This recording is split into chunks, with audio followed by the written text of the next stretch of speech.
So, once upon a time, when you when you hit a little squirt, you're not a dwarf this time, a squirt. We was outside. I was outside working, and you kept hanging around with me out there. And one of the funny things that you used to do was I'd lift something, and I go, and you started to go, and I looked over to see what was wrong with you, and then I realized that you was imitating me, doing that grunting noise. And then another time that was out there, I was kind of, how people say whistle while you work, and I was kind of whistling. Next thing I know, you were whistling. You're always picking up what things that I was doing. You were apparently mechanically inclined when you were tiny, about 3 or 4 years old. And Grandma got some yarn stuck in the vacuum, so I had to take the roller out of the bottom. So I had to take a few screws out to get to it. And you were there looking, watching away. And I put it back together and came back in here in the other room and thought I was doing what I needed to do, maybe even eating. And several minutes later, probably 30 or 40 minutes later, went back looking for you, looking for Casey and Kaylin, and it was, I went in there and the vacuum cleaner was all tore apart, and I thought, God almighty, I never tore a vacuum cleaner that far apart. But apparently, again, she was paying attention to what I was doing, maybe another year or two older, maybe 4 or 5. And I thought, I hope I can put this thing back together. But I couldn't holler at her because he was like seeing what I was doing, so just copycatting like she had been. I know, second filter too. Yeah. That hadn't been cleared out. And when I started to put it back together, I realized there was a couple more filters there that I'd never tore the vacuum cleaner apart far enough to find it. And so, in a way, she taught me that there was more filters in there.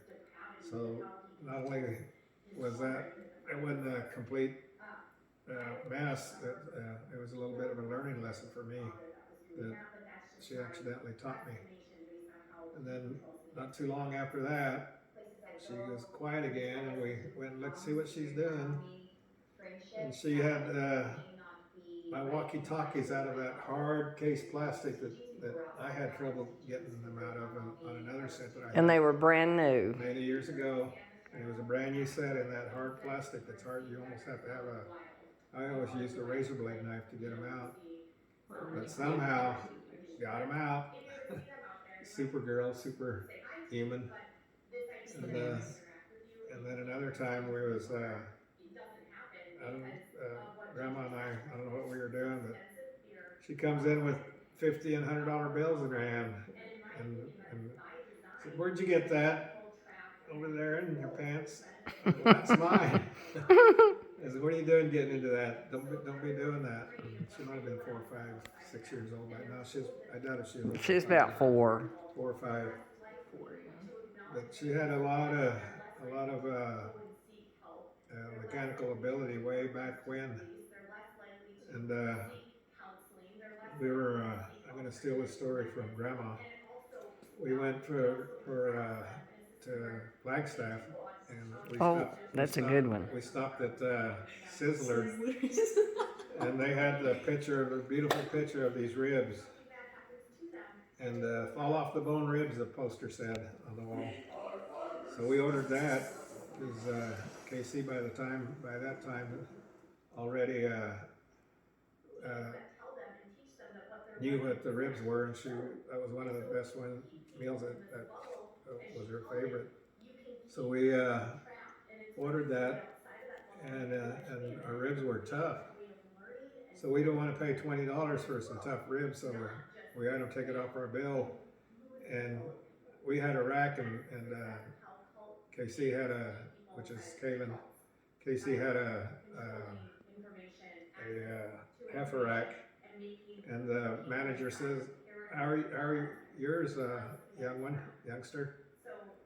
And to our surprise, even after we got a refund, tells that manager, "Delish." We could have crawled under the table and especially after we got credited. So they said, well, you can have both racks, and I couldn't believe it. She ate almost every bit of that meal. So Casey is quite the person. Amen. I could